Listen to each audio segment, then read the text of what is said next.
السلام عليكم ورحمة الله وبركاته.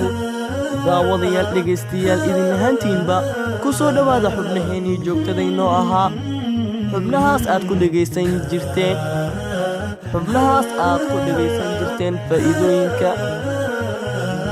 faa'iidooyinka ku jira waxyaabaha qarsoon cuntada iyo wixii la mid ah. Cuntooyinka ayaan gudagali doonaa maanta anagoo aan ka soo qaadan doono cuntooyinka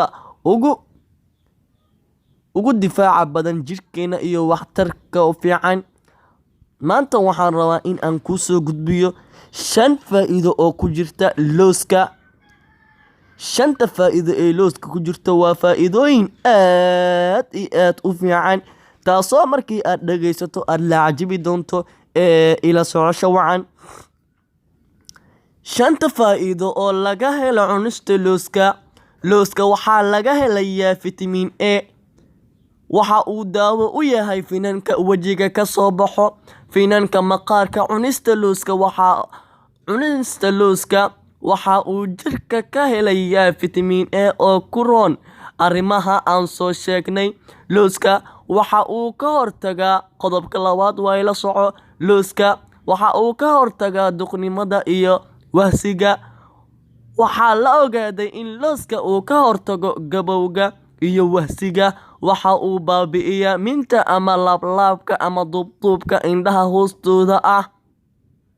waxaa kaloo la sheegay in saliidda looska ay daawo u tahay minta, laablaabka jirta ama in ay dib u dhigto soo bixistooda. jirka waxa uu helayaa midab qurxoon.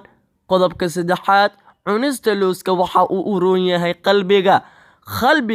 dadka qalbiga xanuunka qaba waxa uu roon in ay cunaan looska. Looska waxa uu ka hortagayaa in jirka galo dufinta iyo cadiinta. waxaa laga helaa fitamiin A.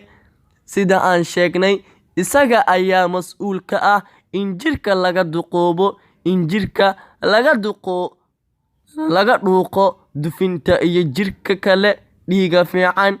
looska waxa uu yareeyaa kolestaroolka jirka, sida darteed waxa uu faa'iido badan u leeyahay qalbiga iyo caafimaadkiisa iyo qaadashada dhiigga. qodobka 4, looska waxa uu soo celiyaa xusuusta iyo awoodda jirka. la soco qodobkan. haddii aad xusuus yar tahay, badso looska. waan kula talin lahaa xusuustaada, isaga ayaa soo celin doona insha Allah. haddii aad xusuus yar tahay, waxaa daawo ku ah looska. cuntada ku jirta looska waxa uu daawo u yahay dadka xusuusta yar. dhinaca kale, looska waxa uu xoojiyaa awoodda jirka. waxaa kaloo lagu taliyaa in dadka ay cunaan looska subaxdii si ay u helaan awoodda xagga jirka ah iyo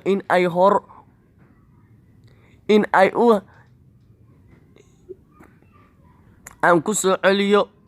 dhinaca kale, looska waxa uu xoojiyaa awoodda jirka. waxaa kaloo lagu taliyaa in dadka ay cunaan looska subaxii si ay u helaan awood xooga jirka ah iyo in ay horumar gaarsiiyaan shaqada.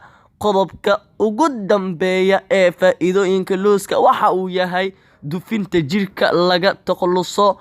macnaha waxa uu yareeyaa dufinta jirka iyo cadiinta. haddii aad tahay mid cadiin badan oo batac ah, dadka waa ay ku dhibsanayaan. sida aad iskaga yareyn lahaydna waa in aad badsataa looska. looska waxaa ka buuxa faa'iidooyin fara badan. aan u gudagalno qodobka 5. sida la xaqiijiyay in looska macdanta ku jirta ay faa'iido u leedahay in dadka ka celiso cunista waxyaabaha sokorta ku badan tahay. waxaa kaloo ay hoos u dhigtaa oo ay ka takhalustaa dufinta iyo cadiinta. waxaa halkaas inoogu dhammaaday 5tii faa'iido oo uu lahaa looska, iyo weliba faa'iidooyin fara badan aan la soo koobi karin oo halkan aan lagu qiimeyn karin. cunista looska dadka waa ay u badan yihiin, qaarkeen mana oga faa'iidooyinka laga helo, qaarkeenna maba cunaanba.